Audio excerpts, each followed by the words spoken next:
Shalom Bapak Ibu yang terkasih di dalam Tuhan Yesus Kristus. Apa kabar kita semua? Kiranya damai sejahtera Allah yang melingkupi segala akal boleh menaungi hati dan pikiran kita.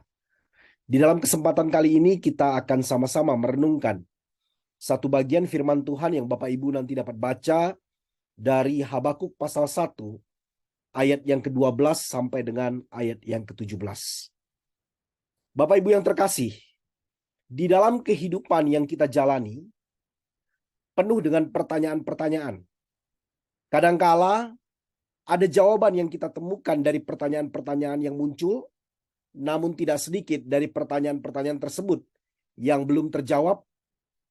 Tidak jarang juga kita mengeluh akan keadaan yang tanpa jawaban itu. Di sini ditunjukkan kepada kita Nabi Habakuk mengalami hal yang sama.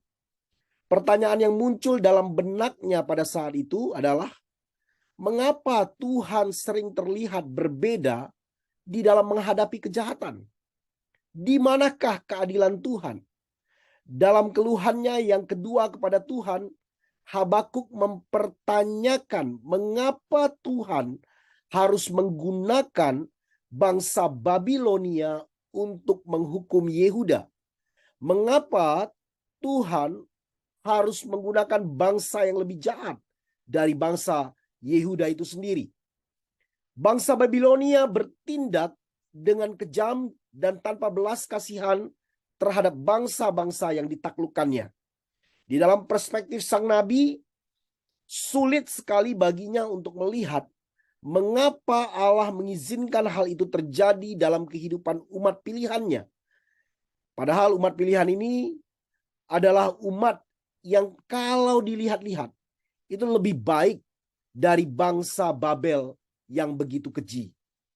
Dalam perspektif kita sebagai umat Allah saat ini, kita dapat melihat bahwa Allah berdaulat untuk segala hal yang terjadi.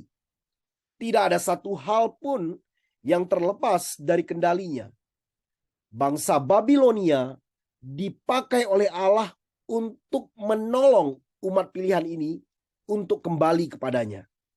Bagaimana seluruh praktek kehidupan mereka yang telah menyimpang dikoreksi melalui pembuangan ke Babilonia. Seperti kehidupan sang nabi, kita juga pasti pernah mengalami kehidupan yang penuh dengan pertanyaan yang tidak terjawab. Kita datang kepada Allah di dalam doa, kita mengeluh kepadanya, namun seolah-olah Dia diam.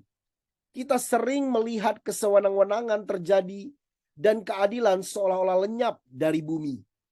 Namun, di dalam keterbatasan dan pertanyaan-pertanyaan kita dapat datang kepada Allah. Di dalam misteri hidup kita dapat belajar untuk menggapai Tuhan dengan keyakinan bahwa Dia adalah Allah, sumber jawaban yang berdaulat sepenuhnya di dalam kehidupan kita umat pilihannya. Mari Bapak Ibu, sama seperti Nabi Habakuk yang berani datang kepada Tuhan, kita boleh datang kepada Tuhan karena padanya ada sumber jawaban. Karena padanya ada kepastian. Dan biarlah kita senantiasa berpegang teguh kepadanya di tengah pertanyaan-pertanyaan hidup yang tidak menentu, yang silih berganti hadir dalam kehidupan kita. Tuhan Yesus memberkati kita semua. Amin.